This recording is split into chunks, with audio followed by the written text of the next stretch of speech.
Last week during a reorienting prayer, we sort of listened to the voice of God saying two things. The first one was, good job, and the second was, I love you. And you may have come up with the impression that these two things are connected.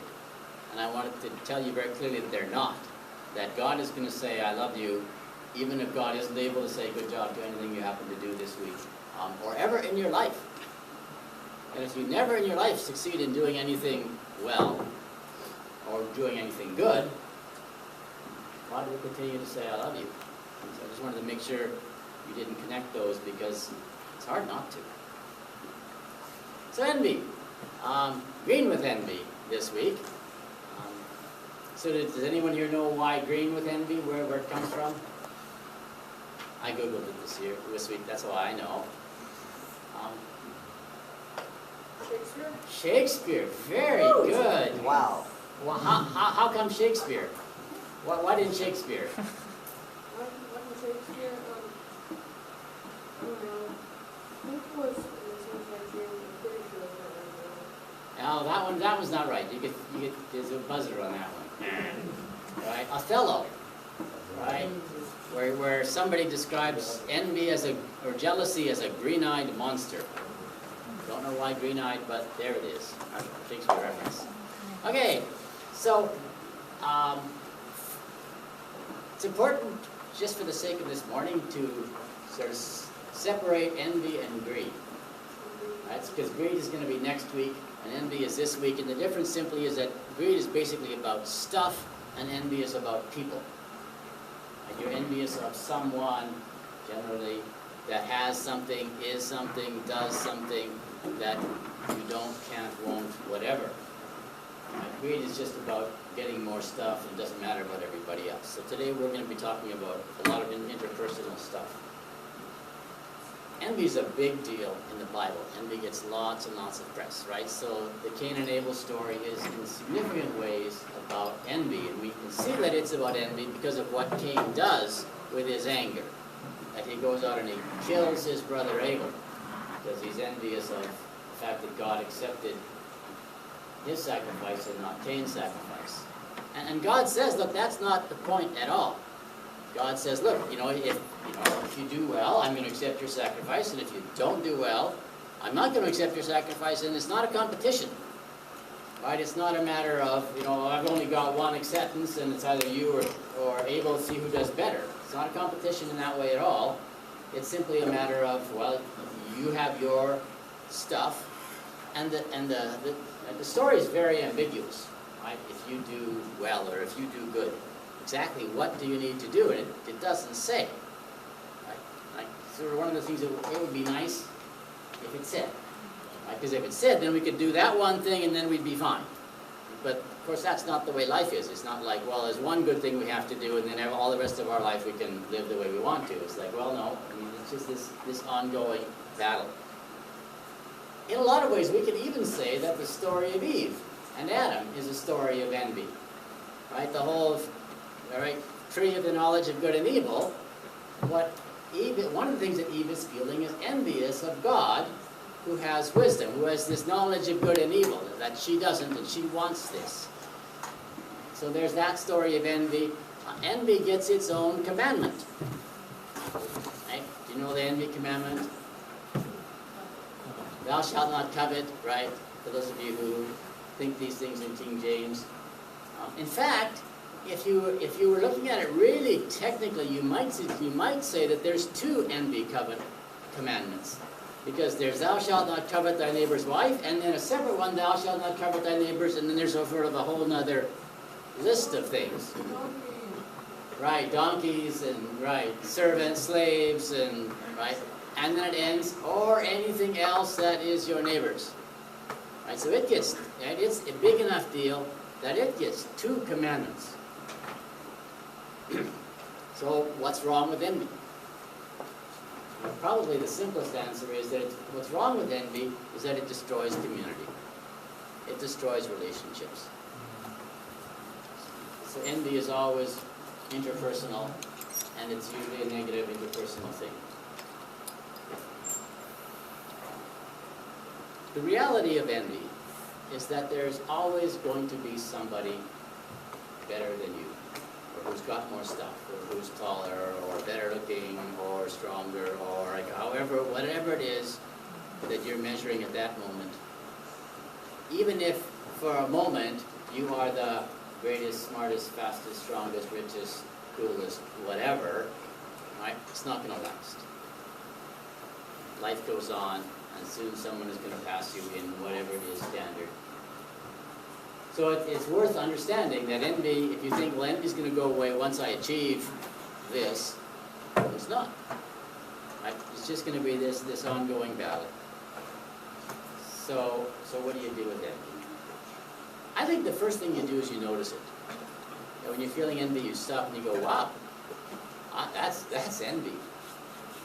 And you notice what it is you're envious of. We're all envious of different things. I, for example, own 2 motorcycles. I'm guessing nobody here is jealous of that. Especially if you've seen my motorcycle. Well, maybe, okay, Axel's jealous of it. He hasn't seen my motorcycles either, that's why he's jealous. Right? On the other hand, if you had my motorcycles, I would be jealous of you. Because, like, these are the 2 bikes I've always wanted. I've got them now. Right? So if you had them and I didn't, I would be jealous. Which might be a foolish thing to be jealous of, but there it is. Right? So we stand and we notice it. And maybe, you know, as you examine this thing that you're envious of, you might decide that it's really not worth the effort. This is not who you want to be. Maybe it is. Maybe this is a goal that's really worth continuing to work on. But it's worth at least taking the time to notice whether you really want this thing, whether it's really worth all this effort. And then try to do something. And that's the hard part. And the hard part is to try to either, right, refocus your life so that you've got better goals, or find some way of working toward an achievement without having it be motivated by envy. Right? There are things you want to do. There are other people who are better. And? But that's hard. It's a battle. It's never ever, right, especially if this is a big one for you. Right? It's a battle that never goes away. It's a long battle. But that's why we're here. I mean, that's why we do this every week. If we could, like, you know, just get rid of all of our problems one day, right? But it's like eating.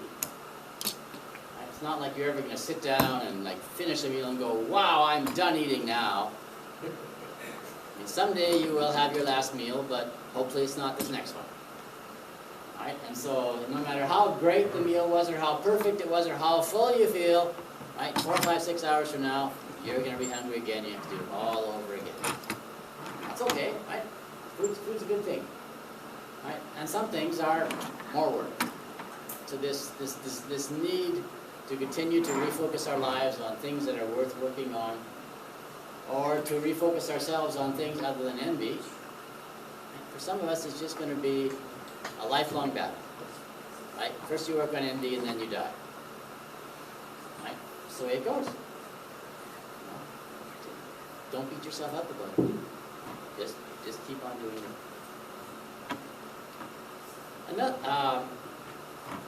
Another thing that's worth doing in this battle is surround yourself with contented people. It's one of the reasons I like living in this neighborhood, is that mostly this is a neighborhood of contented people. Right? Not everybody. But like my neighbor's next door. Right? She's a physician. He's a full professor. They could live in a nicer neighborhood. They could certainly drive a nicer car than they do. Right? They you know, and they seem to be contented. I don't know why. You know, it'd be nice to ask them sometime. I should do that, right? But it's not a competition. And as long as you are around people who are just happy with themselves, and you can be happy with yourself, and it's all fine. So it's a big problem. It's an old problem. Just destroys community. It's not going away anytime soon. There's things we can do. Amen.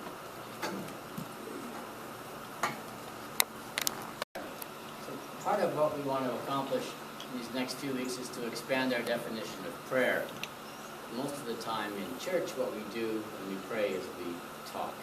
We use lots of words and try to explain things to God that apparently God doesn't understand yet, which has always seemed to me to be an interesting idea. So last week we tried instead to listen to God, even though we sort of thought we knew what God was going to say. Right? Listening is still an additional skill. And today we want to think about prayer as a way of refocusing our lives. Not telling God something and not listening to God for something, but refocusing who we are, what we want, how we're going to act. This comes in a number of steps. We want to start with thanksgiving. We want to just be thankful for what we have, what we are. We want to stretch ourselves a little bit and rejoice also in what other people have and are and do, those little things that we are envious of. Ultimately, in prayer, we want to try to look at the world through God's eyes. What does the world look like through God's eyes? How do we try to get there?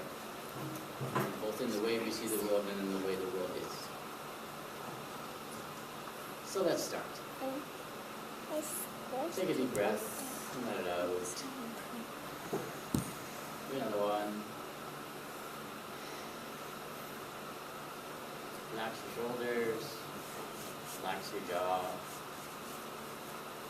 Think about something, someone you're envious of. Identify the envy in your life.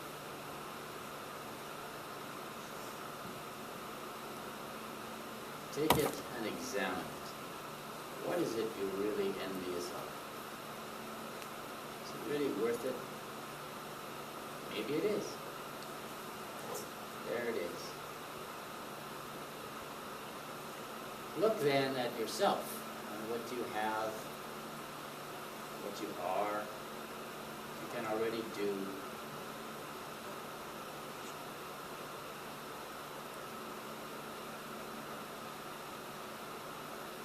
Give thanks.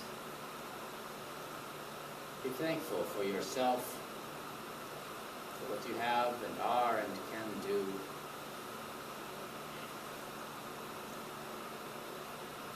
And if you want to stretch yourself, try to thank God for what other people have, are, can do.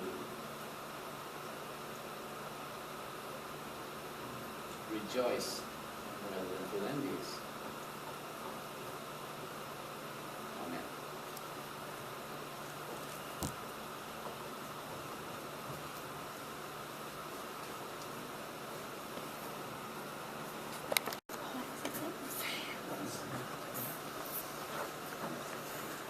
Green with envy has never made sense to me.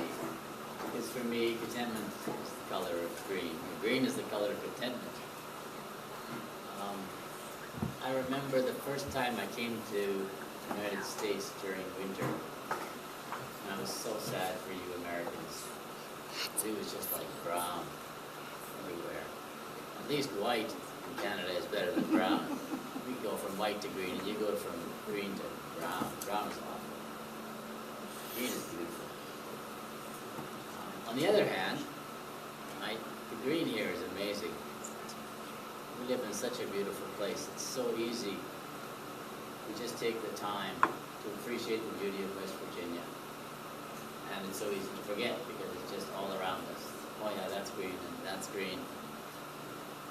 So it's good to be reminded, right? So last few weeks ago I was back in Kansas. In Kansas, at this particular time that I was there, was actually green too. But this is the time of year when Kansas starts to go brown. And there again, there's an issue of envy and contentment going on, because fortunately I lived in a neighborhood where most people were content to watch their lawns go brown. But I had people not far down the street who spent $300 a month on water for their lawns because they were not content with their brown lawn, so they're content to keep it green. And here, it just stays green. It's just so amazing. It's just like green and then it's more green. And yeah, most of the stuff on my lawn doesn't qualify as grass, but it's green. Right? That counts. The trees are green, and right, the rhododendrons, which I still have not killed, are still green. It's so wonderful. Right? Green is also wonderful because we can grow things deliberately, usually, sometimes. Right? And so this, right, this sense of creativity also, I think, is a wonderful way to be content. And it teaches us about contentment, because sometimes we grow things and they just, boom, they spring up green. And sometimes we grow things and not so much. So last year was a tough year for tomatoes. Most people didn't have a good tomato crop. Didn't matter what you did. A few people managed, but most of us, yeah, there's a few here and a few there. But not like the year before, and not like this year is looking like it's going to be anyway. And so there's just always this aspect of contentment that says there are things I can't control, and I'm going to do my best. Things I can't control, still going to do my best. And there it is. Green. It's important to remember that contentment is not a battle. If you're in a battle, you're not content. Contentment is sort of just the opposite of a battle. It's saying that the battle, it's not a battle. This is the way it is. There is, of course, a place where contentment goes too far. If we are content with injustice, if we are content with hatred, if we are content with war, that's something else. That's not where we want to go. And ultimately, contentment needs to continue to build community. It does. Contented people are good neighbors. Discontented people, not so much. So surround yourself with contented people insofar as you can. Be content with what you have insofar as you can. Keep working on it.